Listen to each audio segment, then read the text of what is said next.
Ma'am, दिन ब दिन बच्चों के साथ साथ सोनम वांगचुक जी के हालात ख़राब होते जा रहे हैं, लेकिन इसके बावजूद मोदी के जो मंत्री हैं या सरकार में जो बैठे मंत्री हैं वो इसको बहुत हल्के तरीके से देख रहे हैं। क्या समझा जाए? यकीन मानिए इनकी भी हालत ख़राब हो रही है। दिन प्रतिदिन यहाँ 24 दिन हो चुके हैं। 24 दिन से देश का छात्र और युवा सड़कों पे सो रहा है। आंधी तूफान बारिश गर्मी के बीच में इनके पास 24 मिनट नहीं है जवाबदेही तय करने के लिए। इनके पास 24 मिनट नहीं है। इसी देश का छात्र और युवा जो इनके लिए परीक्षा पर चर्चा करते समय भविष्य होता है, पर ज़मीन पर उतरकर शांतिपूर्ण आवाज़ उठाने लग जाए, अपने हक की बात करने लग जाए, तो इनके लिए वो वायरस से लेके कॉकरोच से लेके दहशतगर्द हो जाता है।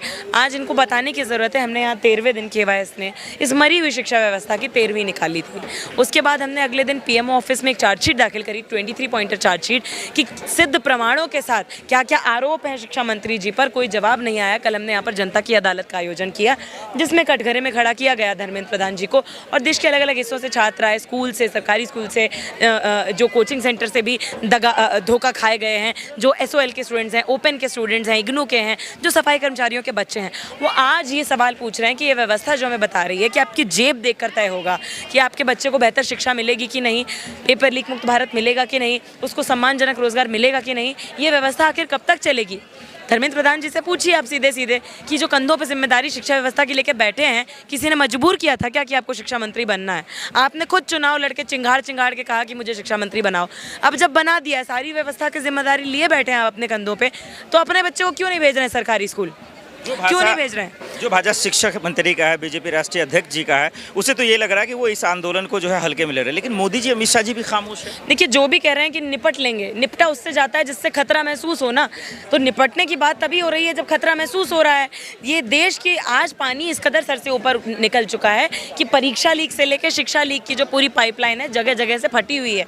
कहीं परीक्षा लीक हो रही है तो दूसरी तरफ शिक्षा लीक हो रही है। पिछले 10 साल में 1 लाख से ऊपर सरकारी स्कूल इन्होंने बंद कर दिए हैं। इसी देश में जहाँ पर पहले से ही सरकारी विश्वविद्यालयों की हालत खराब थी, नए स्कूल कॉलेज खोलने की जरूरत थी, इन्होंने नई शिक्षा नीति के हवाले से बची कुची सरकारी शिक्षा का निजीकरण, बाजारीकरण, घटियाकरण पूरी तरीके से कर दिया। इस कदर कि अब आप कर्जा लेके तो अपने बच्चों को पढ़ा ही रहे हैं, बावजूद इसके कि एक जेब से सरकार को पैसा दे रहे हैं कि आपकी शिक्षा पे लगाए, दूसरी जेब से आप कहीं कोचिंग सेंटर, सस्ती ट्यूशन, इन सब चीज़ों में दे रहे हैं, स्कूलों में दे रहे हैं, किताबों में दे रहे हैं। उसके बावजूद ये व्यवस्था आपकी कर्जदार है। आप जो हमें सुन रहे हैं, आप इस देश को चलाते हैं, अडानी, अंबानी और ये नेताजी नहीं चलाते हैं। आप डबल शिफ्ट कर रहे हैं। 2 घंटे आपकी तनख्वाह के लिए काम करते हैं, बचे हुए घंटे आप सरकार और पूंजीपतियों के मुनाफे के लिए काम कर रहे हैं। और ये व्यवस्था आपको बदले में क्या दे रही है? आपके बच्चे का पेपर लीक हो रहा है, आपके बच्चे आत्महत्या कर रहे हैं, आपके बच्चे मेंटल हेल्थ की दवाएं खा रहे हैं, आपके बच्चे जो हैं पिछड़ रहे हैं हर दिन। हम यहाँ से पूछना चाहते हैं, 26 जून को इन्होंने तो अपना मनाया जन्मदिन, बड़ा चिंगाड़ के मंत्री जी ने, मोदी जी ने अभी तक चुप्पी साधे हैं, उनको बर्थडे विश किया। और जो बाकी छात्र हैं जो अपना जन्मदिन अगला नहीं मना पाए, उनकी ज़िंदगियों का हिसाब कौन देगा? तो हम इनसे पूछना चाहते हैं कि जो आप दारो मदार अपने कंधे पे लेके बैठे हैं शिक्षा व्यवस्था का, तब तो माने कि आपको अपनी शिक्षा व्यवस्था पर विश्वास है जब अपने बच्चे को भेजें आप सरकारी स्कूल। तो हम मांग रहे हैं, राष्ट्रपति हो या मजदूर का बच्चा हो, शिक्षा मंत्री हो, अंबानी अडानी हो या दलित का बच्चा, गरीब का बच्चा, सफाई कर्मचारी का बच्चा, सबको भेजिए सरकारी शिक्षा व्यवस्था के स्कूल, कॉलेज, यूनिवर्सिटी, KG से PG तक। जब तक अधिकार समान नहीं होगा, अवसर समान होगा ही नहीं। कोचिंग बंद कर दी है चाइना ने, हमारे देश में धड़ल्ले से चल रही है। कोचिंग माफिया पेपर लीक में भी लिप्त पाया जाता है। वही कोचिंग माफिया खराब सरकारी शिक्षा का फायदा उठाकर, स्टूडेंट्स की एंग्जाइटीज का फायदा उठाकर अपनी अरबों खरबों की दुकान चलाया जा रहा है। तो क्यों नहीं लगाम कस रही है हमारी सरकार उस पर? तो हमारी डिमांड इनको बंद कीजिए आप। मैं खुद दिल्ली विश्वविद्यालय की छात्रा हूँ। पूरे देश का छात्र पढ़ जाएगा क्या DU और JNU और एम्स जामिया में? तो DU, JNU, एम्स जामिया के लेवल के higher education institutes, medical colleges, engineering colleges आप स्टेट्स में खोलिए। स्टेट्स का गरीब बच्चा थोड़ा ना बोरिया बिस्तर बांध के आ जाएगा यहाँ दिल्ली कि यहाँ PG में लेके पढ़ने लगेगा, और यहीं दिल्ली का जो सरकारी स्कूल का बच्चा है वो SOL में छट जा रहा है। आप समझ रहे हैं, इस देश में छात्रों की शिक्षा से 13वीं होती है, 8वीं के बाद, 10वीं के बाद, 12वीं के बाद, यानी अलग अलग लेवल्स पर उन्हें ओपन में ढकेला जाता है। ओपन में सस्ते मजदूर बनने का रास्ता उनके लिए ज़िंदगी भर के लिए साफ हो जाता है। ऐसी समस्याओं के लिए तो आप लोग लड़ रहे हैं, तमाम लोग आवाज़ें भी उठा रहे हैं। सोनम वांगचुक जी की तबीयत जो है लगातार खराब हो रही है, 16वें दिन भी है, इसके बावजूद वो सुन नहीं रहे। तो आगे कैसे होगा? इनका तो हालत ख़राब हो जाएगा। देखिए, आज आपसे अपील है, जो भी हमें सुन रहे हैं, कि ये अब एक जन आंदोलन की शक्ल ले चुका है और जन आंदोलन की जिम्मेदारी होती है आपके कंधों पर।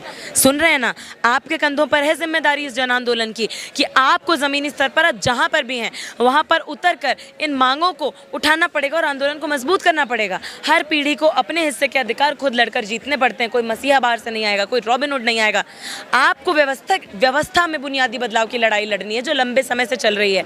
उस संघर्ष में ये हमारा 20 तारीख से जो 24वें दिन आंदोलन चल रहा है, ये उसमें एक महत्वपूर्ण कड़ी है। पर वो लंबा आंदोलन जो चल रहा है वो चाहता है कि सबसे गरीब, सबसे दलित, सबसे पिछड़ी महिला के बच्चे को समान अधिकार मिले।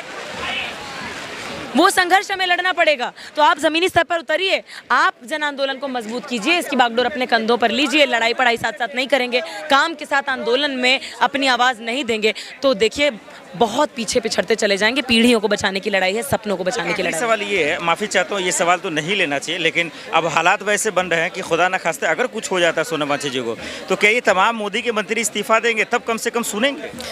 अभी तक हमारा संबोधन सरकार से था शुरुआती दिनों में, अभी हमारा संबोधन सीधे जनता से है कि वो क्या बर्खास्त करेंगे, वो क्या इस्तीफा मांगेंगे। आप बर्खास्त कीजिए ऐसे शिक्षा मंत्री को, ऐसी सरकार को और ऐसी व्यवस्था को जो भरसक मेहनत करने के बावजूद आपके बच्चों की कमर तोड़ रही है हर दिन, आपके बच्चों का सपना तोड़ रही है हर दिन। ऐसी व्यवस्था को बर्खास्त कीजिए, व्यवस्था परिवर्तन की लड़ाई के लिए ज़मीनी स्तर पर उतरिए, जन आंदोलन को मजबूत कीजिए। बहुत शुक्रिया।